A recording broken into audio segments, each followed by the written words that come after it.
हाँ जी दोस्तों, तो कैसे हो आप लोग? यह है गंगाराम टल्ली का सपना, जिसका सेकंड पार्ट है और यह है मनोज चित्रकथा। तो भैया इस कॉमिक का है ये है सेकंड पार्ट। फर्स्ट पार्ट अगर आप लोगों ने अभी तक नहीं देखा है और अगर देखना चाहते हैं तो जाइए चैनल के प्लेलिस्ट में जिसका नाम होगा मनोज कॉमिक्स, और उसमें आपको इसका फर्स्ट पार्ट जरूर मिल जाएगा। अब मुझे ज्यादा बातें नहीं करनी है, अब बढ़ते हैं आगे की तरफ और आप लोग भी कीजिए एंजॉय। तो चलते हैं, ज्यादा बातें क्यों करनी, जैसे है ही ना। महारानी रत्ना महाराज कुमार देव के सामने दूध का गिलास रखकर उनके पास बैठी। रानी दीदी, यदि आज्ञा हो तो मैं भी अंदर आ जाऊं? हाँ हाँ बहन, आ जाओ। इसमें इजाजत लेने की क्या आवश्यकता है? चौके के पास से अब सपना जानबूझकर टकराती हुई इस तरह गुजरी कि दूध का गिलास नीचे गिर गया। हाय राम, दूध फैल गया। दूध का गिरना बड़ा अपशगुन माना जाता है। यह सब कहने की बात होती है। जो भाग्य में बदा होता है वह अफसोस मत करो, दूध और आ जाएगा। तभी सपना के हाथ से छूटकर बिल्ली फर्श पर बिखरे दूध पर मुंह मारने लगी, लेकिन दूध पीते ही वह गिरकर कुछ देर छटपटाई, फिर निश्चल हो गई। अरे, यह पूसी रानी को क्या हुआ? दूध पीकर मर गई? हाय राम, तो क्या दूध में विष था? हाय मेरी पूसी। सपना को अवसर मिल गया। यही तो वह चाहती थी। तो तुम महाराज के प्राण लेना चाहती थी? दुष्ट कपटी हत्यारी, यह झूठ है, सरासर गलत है। महाराज, आप खामोश क्यों हैं? बुलाइए ना अपने सैनिकों को और राजवैद्य जी को बुलवा कर उनसे दूध का परीक्षण करवाइए। यदि विष साबित हो तो कुल्टा को जिंदा दीवार में छिनवा दीजिएगा। अगले ही पल, सिपाहियों!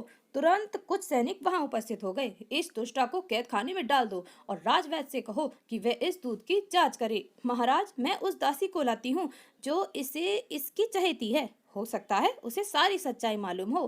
कहकर सपना वहां से चली गई और सैनिक भी महारानी रत्ना को पकड़कर वहां से ले गए। अपने कमरे में पहुंचकर सपना ने दासी चंपा को बुलाया जो दूध लाई थी। अपना सोमरस वाला गिलास उसकी ओर बढ़ाते हुए बोली, इसे लेकर मेरे साथ चल चंपा, और बड़ी रानी के कमरे में पहुंचकर इसे पी लेना। लेकिन छोटी रानी माँ, मैं। लेकिन सपना ने उसे बोलने का अवसर नहीं दिया और जबरदस्ती उसे रत्ना के कमरे में ले गई। चल पी इसे, वरना महाराज से कहकर तुझे फांसी पर लटकवा दूंगी। भयभीत हो चंपा ने सोमरस का गिलास एक ही सांस में खाली कर दिया। ओह, मेरा तो दम घुट रहा है छोटी रानी, अब तो तेरे प्रहार भी निकलेंगे। बड़ी चली थी पटरानी की हमदर्द बनने। चंपा चकरा कर फर्श पर गिरी और उसके प्राण पखेरु उड़ गए। सपना ने सोमरस में भी जहर मिला दिया था। अब इस बात की गवाही देने वाला भी नहीं रहा। दूध का गिलास कुछ देर के लिए मेरे कमरे में रखा गया था। सपना ने दासी का शव रत्ना के पलंग के नीचे छिपा दिया और विष की शीशी भी रत्ना के सिराने तकिए के नीचे रख दी। उधर राजवैद्य ने दूध की जांच की और राजा को बताया, महाराज, दूध में बहुत ही तेज विष मिला हुआ था। तभी सपना भी वहां पहुंची। महाराज, दासी चंपा की काफी खोज की, लेकिन उसका कहीं पता नहीं चला। मुझे लगता है महारानी जी ने उसे कहीं छिपा दिया है। महाराज, मेरे विचार से हमें महारानी रत्ना के कमरे की तलाशी लेनी चाहिए। हो सकता है कोई ठोस सबूत हमारे हाथ लग जाए। ठीक है। और महारानी रत्ना के कमरे में तलाशी लेने पर, महाराज, दासी चंपा यह रही, मगर यह तो मर चुकी है। और विष की शीशी यह रही। यही जहर महाराज के दूध में था। यही जहर चंपा की मौत का भी कारण बना। लगता है अपना सबूत और राजदार मिटाने के लिए महारानी ने चंपा को भी जान ले ली, ताकि कोई सबूत न रहे। और महाराज कुमार देव का पर सचमुच सपना का चक्कर चल गया। मैं अब सपने में भी नहीं सोच सकता था कि रत्ना मेरी हत्या करने की कोशिश कर सकती है। ओ सपना, यदि तुम ना होती तो आज मेरी जान चली जाती। महाराज, मैं तो आपके चरणों की दासी हूँ, आप मेरा सुहाग हैं। कल दरबार में हम न्याय करेंगे। जिस दिन रत्ना को मृत्यु दंड दिया जाएगा उसी दिन हम तुम्हें अपनी पटरानी बना लेंगे। अब बात बनी। पटरानी बनने के बाद इस राजा से अपने पिता के अपमान का चुन चुन कर बदला लूंगी। दूसरे दिन दरबार में, महारानी रत्ना, तुम अपने को निर्दोष साबित नहीं कर सकती, इसीलिए हम तुम्हें मृत्यु दंड देते हैं। आज से 7 रोज बाद तुम्हें जिंदा दीवार में चिनवा देने का आदेश देते हैं। महाराज, आप माने या ना माने, पर मैं निर्दोष हूँ। यह षड्यंत्र किसी और का है। लेकिन राजा ने रत्ना की एक न सुनी। फैसला सुनने के बाद जब कुमारदेव अपने कमरे पहुंचे, नीति और वचन के अनुसार आपको आज ही दरबार में मुझे पटरानी घोषित कर देना चाहिए था। हमने उसके मृत्यु दंड दिए जाने के बाद तुम्हें पटरानी बनाने का वचन दिया था। सपना, केवल 1 सप्ताह की तो बात है। अमावस की रात को उसे जिंदा दीवार में चिनवा दिया जाएगा। जब सपना चली गई तो कुमारदेव सोचने लगे, हत्या तो अपराध करने वाले के सर पर चढ़कर बोलती है। फिर रत्ना बार बार यह क्यों कह रही है कि वह निर्दोष है? उसका यह कहना कि यह किसी और का षड्यंत्र है क्या अर्थ रखता है? किसका षड्यंत्र हो सकता है यह? किसको हमारे मरने का लाभ पहुंच सकता है, या फिर किसको रत्ना को फंसाने पर लाभ हो सकता है? सपना पटरानी बनने क्यों इतना उतावली क्यों है? लगता है दाल में कुछ काला अवश्य है। हमें इस कांड की जांच पड़ताल फिर से करवानी होगी। और मन ही मन कोई निर्णय करने के पश्चात वह बिस्तर पर लेट गए। और जब यह समाचार राजा चंद्रधर के पास पहुंची, भगवान का लाख लाख शुक्र है कि राजा कुमारदेव बच गए, लेकिन उसे दुष्ट महारानी को उन्हें तुरंत ही मृत्युदंड क्यों नहीं दिया? अमावस की रात को उसे जिंदा दीवार में चिनवा दिया जाएगा महाराज। राजा साहब से कहना, अमावस के दिन हम भी वहां होंगे, उस दुष्ट रानी की मौत का नजारा अपनी आंखों से देखेंगे। अब तुम जा सकते हो। जो आज्ञा महाराज। कहते हैं जब भाग्य पलटा खाता है सब कुछ बदलने लगता है। दूत के जाने के बाद अनुराधा की शादी को आज 1 वर्ष हो गया है। पता नहीं वह और उसका पति किस हाल में होंगे। आप भी तो इतने कठोर हो गए कि उसकी आज तक कोई खबर ही नहीं ली। हम सोचते थे कि जब अनुराधा अपनी जिद छोड़ देगी तभी हम उससे की खबर लेंगे। वह बहुत जिद्दी है स्वामी, वह मर जाएगी पर अपनी जिद नहीं छोड़ेगी। इस पर चंद्रधर ने कोई उत्तर नहीं दिया। किंतु चंद्रधर के मन में अपनी बड़ी बेटी का मोह जा चुका था। अगले ही दिन उन्होंने कहा, सेनापति जी, हमारी बेटी अनुराधा का पता करो, वह कहाँ है और किस हाल में है। जो आज्ञा महाराज। उधर अनुराधा अपने महामंत्री और सेनापति के साथ कुबेर पर्वत पर पहुंची। लगता है हम अपने मंजिल पर पहुंच गए हैं। महामंत्री जी, वह देखिए सोने के धान की खेती। हाँ महारानी जी, यही है वह कुबेर का पर्वत। वहीं कुछ दूर पर एक महल भी बना हुआ था। वह महल शायद शहजादी बीवी का है। हो सकता है, चलिए चलकर उनसे इस सोने के धानों को लेने की इजाजत लें। थोड़ी ही देर बाद वे तीनों उस महल के दरवाजे पर थे। शहजादी बीबी, कृपया दरवाजा खोलिए, हम आपसे सोने के धान लेने आए हैं। सोने के धान लेने? तुम्हें मेरे प्रश्नों के उत्तर देने होंगे। आप अपने प्रश्न कीजिए शहजादी बीबी, मैं आपके प्रश्नों के उत्तर देने की कोशिश करूंगी। एक बार फिर सोच लो, यदि तुमने प्रश्नों के उत्तर सही नहीं दिए तो तुम पत्थर की हो जाओगी। मुझे स्वीकार है। तब शहजादी बीवी ने अपना पहला प्रश्न किया, इस पृथ्वी पर वह कौन से दो ना दिखाई देने वाले यात्री हैं जो सदा चलते रहते हैं? राजकुमारी ने कहा, एक हवा और दूसरा वक्त। ये दोनों ही ना दिखाई देने वाले ऐसे यात्री हैं जो सदा चलते रहते हैं, कभी ठहरते नहीं। शहजादी बीवी ने फिर दूसरा प्रश्न किया, इस संसार में केवल 2 प्राणी ही गरीब हैं, जरा बताओ तो वह दोनों कौन हैं? राजकुमारी ने कहा, एक गाय, दूसरी कन्या। ये दोनों ही सचमुच गरीब हैं। इन्हें जिनके हाथ सौंप दिया जाए सब चुपचाप सर झुकाकर उनके साथ चली जाती हैं। अंत में शहजादी बीवी ने अपना अंतिम प्रश्न किया, इस दुनिया में 2 ही बलवान हैं, बताओ वे कौन हैं? भाग्य और ईश्वर। इस दुनिया में ये ही 2 बलवान हैं जिनके आगे वक्त आने पर हर किसी को झुकना पड़ता है। अनुराधा द्वारा अंतिम उत्तर पाते ही, तुमने मेरे प्रश्नों के सही उत्तर दिए हैं बेटी, इसीलिए तुम सोने के धान ले जा सकती हो। साथ ही हम तुम्हें एक वरदान भी देंगे, मांगो। अगर आप वरदान ही देना चाहती हैं तो यह दीजिए, हमारी प्रजा को कभी कोई दुख ना हो, कोई कष्ट ना हो, सभी सुखी रहें, सदा खुश रहें। तथास्तु। जाओ, अब तुम्हारे खेतों में जितना चाहो धान ले सकती हो। तब अनुराधा सोने के धान की लहराती खेती के निकट पहुंची। आहा, अब हमारे देश में कभी किसी चीज की कमी नहीं होगी। लेकिन अभी उन्होंने कुछ ही धान चुने होंगे कि धानों की खेती अचानक वहां से गायब हो गई और धान के कुछ दाने ही उन लोगों के हाथ आए। चिंता ना करो, कोई बात नहीं, खेती करने के लिए सोने के धाम हमारे लिए काफी हैं। और फिर अनुराधा, महामंत्री तथा सेनापति अपने नगर की ओर वापस लौटे। अपने देश लौटकर अनुराधा ने वे सोने के धान एक खेत में बुवा दिए। धान की बुआई खत्म होते ही पूरे खेत में सोने के धान की फसल लहराने लगी। वाह, विश्वास नहीं होता, ये सब इतनी जल्दी कैसे हो गया। चलो अब वापस लौट चलें। दूसरे ही दिन चंद्रधर का सेनापति अनुराधा को खोजता हुआ उस नगर में जा पहुंचा। भाई वाह, यह कैसा नगर है जहाँ सोने के धान की खेती होती है। ऐसा नगर तो मैंने आज तक नहीं देखा था। पता करूं यहाँ का राजा कौन है। और पहुंचकर, ए भाई, यह कौन सा नगर है और यहाँ का राजा कौन है? यह अनुराधा नगर है और यहाँ के राजा गंगाराम जी हैं। अनुराधा नगर? गंगाराम जी इस नगर के राजा? फिर तो ठीक जगह पहुंच गया हूँ। यह हमारी राजकुमारी का ही नगर है, लेकिन यह करिश्मा हुआ कैसे? कुछ देर बाद सेनापति अनुराधा के महल में पहुंचा। आह सेनापति जी, आप आइए, हम आपका स्वागत करते हैं। आज आपका यह सबरा हुआ भाग्य देखकर कितनी खुशी हुई है मुझे, मैं शब्दों में बयां नहीं कर सकता। आप मेरे साथ आइए सेनापति जी, दूसरे कमरे में चलकर बातें होंगी। ठीक है, जैसी आपकी इच्छा। फिर अनुराधा सेनापति को लेकर एक विशेष कक्ष में पहुंची और उसका खूब आदर सत्कार किया। मेरे माता पिता कैसे हैं? वह अच्छे तो हैं ना? जी राजकुमारी जी, सब कुशल से हैं। महाराज ने ही मुझे आपकी कुशलता जानने के लिए भेजा है। उनसे कहना कि हम बड़े आनंद से हैं, किसी प्रकार का कोई कष्ट नहीं है। वह तो मैं देख ही रहा हूँ राजकुमारी जी, लेकिन आपके साथ जो महाराज ने अन्याय किया था उसकी याद आते ही दिल कांप उठता है। अगर मैंने महाराज का अन्ना खाया होता तो मैं उस वक्त डट कर विरोध करता, लेकिन विवश था। आप उसका दुख न कीजिए सेनापति जी, मुझे किसी से कोई शिकायत नहीं है। यह तो सब भाग्य का खेल है। आप ठीक कहती हैं राजकुमारी जी, इस दुनिया में सबका अपना अपना भाग्य है। हर वक्त हर बात बुरी के पीछे कोई ना कोई अच्छाई छुपी होती है। अच्छा, अब मुझे आज्ञा दीजिए। उधर अमावस वाले दिन राजा कुमार देव ने देश में अन्नदाता छोटी रानी के पिताजी चंद्रधर जी आए हुए हैं। उनका शानदार स्वागत करो और उन्हें हमारे विशेष अतिथि गृह में ठहराओ, हम वहीं आते हैं। और जब यही समाचार सपना को मिला, क्या कहा, मेरे भाग्य विधाता आए हैं, मेरे पिताजी आए हैं, मैं अभी जाकर उनके दर्शन करूंगी। सपना उसी समय जाकर अपने पिताजी से मिली। आह मेरे पिताजी, मेरे भाग्य विधाता। सपना, हमारी प्यारी बेटी, तुम ठीक तो हो ना? तभी राजा कुमार देव भी वहां आ पहुंचे। महाराज को प्रणाम। आओ कुमार देव, आज रात को तुम उस दुष्ट को मृत्यु दंड दे रहे हो ना?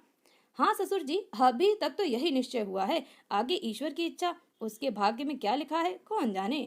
अपना निश्चय ना बदलो, उस पर अटल रहो। मेरी बेटी ने तुम्हें प्राणों की रक्षा की है, उसे पटरानी घोषित करो। यही मेरा तुम्हें परामर्श है, तथा यही तुम्हारा धर्म है। फिर उसमें काफी देर तक इधर उधर की बातें होती रहीं। उसके बाद सपना रसोई को विशेष खाना तैयार करने के आदेश देने के लिए वहां से उठकर चली गई। वे दोनों अतिथि गृह से बाहर आए। आइए ससुर जी, जब तक भोजन तैयार हो मैं आपसे बाग की सैर करा लाऊं। हाँ हाँ महादेव और चंद्रधर शाही बाग की ओर जा रही थी तो एक जगह दो दासियों की बातें सुनकर वे चौंक उठे। दासियां कुछ यूं बात कर रही थीं, यह अन्याय नहीं तो और क्या है? पाप किसी और ने किया और फल कोई और भोग रहा है। हाँ, मुझे छोटी रानी सपना पर पक्का शक है। यह बात बहुत बढ़ गई है। यदि मैंने मुंह खोला तो मेरी जान जा सकती है। सच यह है कि वह जहर की शीशी मैंने ही छोटी रानी को ला कर दी थी। मेरा देवर जहर बेचता है। अच्छा, तो महारानी सपना ने विष तुमसे मंगाया था? हाँ, लेकिन मुझे यह पता था कि वह चुड़ैल उस जहर का इस्तेमाल महाराज को मारने के लिए करेगी। मुझे भी बड़ी रानी रत्ना बिल्कुल निर्दोष लगती हैं। घटना वाले दिन पाकशाला में मेरी नियुक्ति थी। उस दिन चंपा मुझसे ही दूध लेकर गई थी, लेकिन वह जल्दी ही लौट आई। बोली, छोटी रानी सपना ने दूध अपने पास रखवा लिया है और कहती है पहले मुझे सोमरस का गिलास ला कर दे जा। फिर तो बात साफ है, उस दूध में छोटी रानी ने ही विष मिलाया होगा। मैंने वह गिलास भी पहचान लिया था, मगर जो जो महाराज रत्ना के कमरे में पाया गया था। महारानी, वो सोमरस का गिलास चंपा छोटी रानी के लिए ले गई थी। मगर छोटी रानी सपना महाराज को विष क्यों देंगी? शायद वह महारानी रत्ना को अपने रास्ते से हटाने का छोटी रानी का नाटक था, ताकि महाराज की नजरों में बड़ी रानी गिर जाए और वे अपनी पटरानी बना लें। हे भगवान, इतना बड़ा षड्यंत्र! पर बहन, हमने तो अपना मुंह सी लिया है, बात मुंह से निकली नहीं पराई हो गई। भला हम क्या इस झमेले में फंसे? ठीक कहती हो बहन, महारानी कोई भी बने, हमें तो सेवा ही करनी है। उसके बाद दोनों दासियां अपने अपने रास्ते हो लीं। इसका मतलब यह है कि महारानी रत्ना ठीक ही कहती हैं। हे प्रभु, सपना पटरानी का पद पाने के लिए इतना भयानक कांड कर डालेगी, यह तो मैंने सोचा भी न था। और राजा सोच रहे हैं, हे ईश्वर, यह मेरी बेटी ने क्या किया? ससुर जी, अब आप ही अपनी बेटी का न्याय कीजिए, आप ही उसके लिए दंड ताबीज कीजिए। उसके भाग्य का फैसला हम आपके ऊपर छोड़ते हैं। आप जो न्याय करेंगे हमें स्वीकार होगा। राजा सोच रहे, उफ, यह किस परीक्षा में फंस गया। लेकिन अगले ही पल, यह अपराध इतना भयानक है कि इसकी सजा मृत्यु दंड से कम है। अतः हम चाहते हैं कुमार कि तुम इसका न्याय करो। ठीक है, मैं इसी समय दरबार बुलाता हूँ, वही इस मुकदमे का फैसला करूंगा। राजा कुमार देव ने उसी समय विशेष दरबार बुलाया और उनमें उन दोनों दासियों के साथ अपनी चारों रानियों को भी बुला लिया। और जब दोनों दासियों ने सबके सामने वही बात दोहराई, और यहाँ हे भगवान, यह तो सब उल्टा हो गया। अब मैं क्या करूं? तेरा लाख शुक्र है प्रभु, जो तूने सच्चाई से पर्दा हटा दिया। महाराज, अब आपका क्या विचार है? मैं आपकी बेटी को मृत्युदंड की सजा देता हूँ। क्या इसे जिंदा दीवार में चिनवा दिया जाना चाहिए? इसमें मैं क्या कह सकता हूँ राजन, अपराधी को तो सजा मिलनी ही चाहिए, यही कानून का तकाजा है। कुमार, न्याय तो न्याय ही होता है, दोषी चाहे जो भी हो, दंड समान होना चाहिए। आपने जो दंड देना तजवीज किया है उचित है। हम अपनी बेटी के लिए शर्मिंदा हैं। तो ठीक है महामंत्री जी, आप इसी समय कारिंदों को हुक्म दीजिए, छोटी रानी दीवार में जिंदा चिन दें। तभी महारानी रत्ना राजा के पैर पकड़कर गिड़गिड़ा उठी। सपना पर दया कीजिए महाराज, मैं आपकी महारानी हूँ, मेरा एक वचन आप पर उधार है। आज मैं उसी वचन के तहत आपसे सपना की जिंदगी की भीख मांगती हूँ, उसे क्षमा कर दीजिए। देखा दुष्ट, जिसे तूने इतना दुख दिया, आज वही तेरे जीवन की भीख मांग रही है। उल्टा कमीनी हत्यारी, दूर हो जा मेरी आंखों के सामने से। और फिर तुम हमारी खातिर इसे क्षमा देते हैं प्रिय, परंतु आज से हम जीवन भर महल की छत पर कौवे उड़ाने का काम करेगी। खाने को इसे 2 रोटियां और पहनने को फटे कपड़े दिए जाएंगे, यही इसकी सजा है। हाँ ओके, राजकुमारी सपना को ऐसी सजा। और उसी दिन से सपना महल की छत पर अपनी किस्मत पर आंसू बहाती, रोती पीटती भरी दोपहर में कौवे उड़ाने का काम करने लगी। हाय रे भाग्य, तू इतनी जल्दी क्यों फूट गया? अपने दामाद के देश से जिस दिन राजा चंद्रधर अपने देश लौटे, उसी दिन सेनापति ने अनुराधा नगर से वहां लौटाया।